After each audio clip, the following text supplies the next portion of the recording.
মানুষের ভিড়ে ঠাসা এই পৃথিবীতে আপনি হয়তো ভাবছেন আপনিই একমাত্র ব্যক্তি যিনি রাতের অন্ধকারে বালিশে মুখ গুজে নিঃশব্দে কাঁদেন। কিন্তু আপনি কি জানেন, মনোবিজ্ঞানে ভাষায় এই একা সামলে নেওয়া মানুষগুলোই আসলে বিবর্তনীয়ভাবে পৃথিবীর সবচেয়ে উন্নত মস্তিষ্কের অধিকারী। আজকের এই আলোচনাটি কেবল সমবেদনার জন্য নয়, বরং আপনার ভেতরের সেই লুকিয়ে থাকা অতি মানবীয় শক্তির বৈজ্ঞানিক ও বাস্তবসম্মত উন্মোচন। আমরা জীবনের কঠিন পথ চলতে চলতে সবসময় এমন একজোড়া হাত খুঁজি যা আমাদের পড়ে যাওয়া থেকে বাঁচাবে।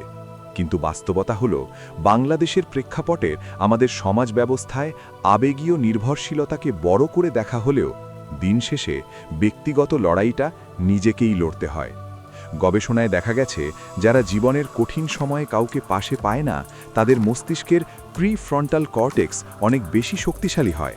যারা নিজের চোখের জল নিজেই মোছেন, তাদের স্ট্রেস হরমোন বা কর্টিসল নিয়ন্ত্রণের ক্ষমতা অন্যদের চেয়ে কয়েক গুণ বেশি। অর্থাৎ প্রকৃতি আপনাকে একা লেখে আসলে আপনাকে ভেঙে ফেলছে না, বরং আপনাকে লোহার মতো পুড়িয়ে ইস্পাত তৈরি করছে। কল্পনা করুন সেই মুহূর্তটার কথা যখন চারপাশ অন্ধকার আর আপনার পাশে দাঁড়ানোর মতো কেউ নেই।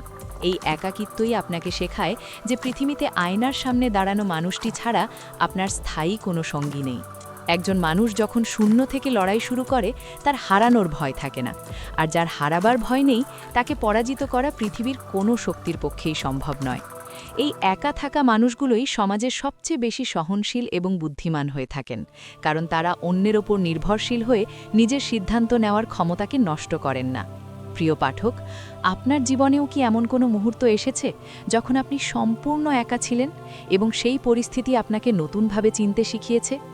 আপনার সেই মূল্যবান অভিজ্ঞতাটি কমেন্টে আমাদের সাথে শেয়ার করুন। আর এই বাস্তব আলোচনাটি শেয়ার করে সেই সব বন্ধুদের কাছে পৌঁছে দিন যারা আজ হয়তো একাকিত্বের যন্ত্রণায় ভুগছেন, কিন্তু জানেন না যে তারা আসলে কতটা শক্তিশালী। বাস্তবে দেখা যায়, যারা অন্যের কাঁধে মাথা রেখে অভ্যস্ত, তারা ছোটখাটো ঝড়েই ভেঙে পড়েন। কিন্তু যার কাঁধ দেওয়ার মতো কেউ ছিল না, সে নিজেই একটা পাহাড় হয়ে দাঁড়িয়ে যায়। এই পাহাড়সম ব্যক্তিত্ব একদিনে তৈরি হয় না। তিলে তিলে নিজের চোখের জল মোছা এবং নিজেকে সান্ত্বনা দেওয়ার মাধ্যমেই এই মানসিক কাঠামোর জন্ম হয়। আমাদের বাংলাদেশের অসংখ্য সফল মানুষের গল্প পড়লে দেখবেন, তাদের শুরুর দিনগুলো ছিল ভীষণ একাকী। তারা যখন তাদের স্বপ্ন নিয়ে কথা বলতেন, কেউ হাত বাড়িয়ে দেয়নি, বরং সমাজ তাদের একঘরে করে রাখতে চেয়েছিল। আজ তারা সফল, কারণ তারা জানতেন, নিজের ছায়া যেমন অন্ধকারেও আপনাকে ছেড়ে যায় না, তেমনি আপনার ভেতরের জেদটাও আপনার সবচেয়ে বড় সম্পদ। মনে রাখবেন, একা চলা মানুষগুলো কোনো দিন হারে না। তারা হয়তো মাঝপথে থমকে দাঁড়ায়, দীর্ঘশ্বাস ফেলে, কিন্তু আবার যখন পথ চলা শুরু করে, তখন তারা আগের চেয়েও দ্বিগুণ গতিতে ছোটে। কারণ তারা জানে তাদের পেছনে ফেরার কোনো রাস্তা নেই এবং তাদের পড়ে গেলে টেনে তোলার মতো কেউ নেই। এই বাধ্যবাধকতাই তাদের অপরাজেয় করে তোলে।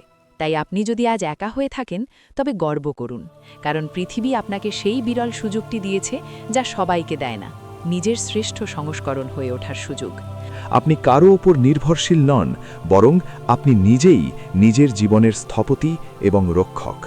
আপনার এই একাকিত্বই আপনার সবচেয়ে বড় শিক্ষক। যারা শূন্য থেকে শুরু করে, তাদের আকাশ ছোঁয়ার সম্ভাবনা সবচেয়ে বেশি থাকে।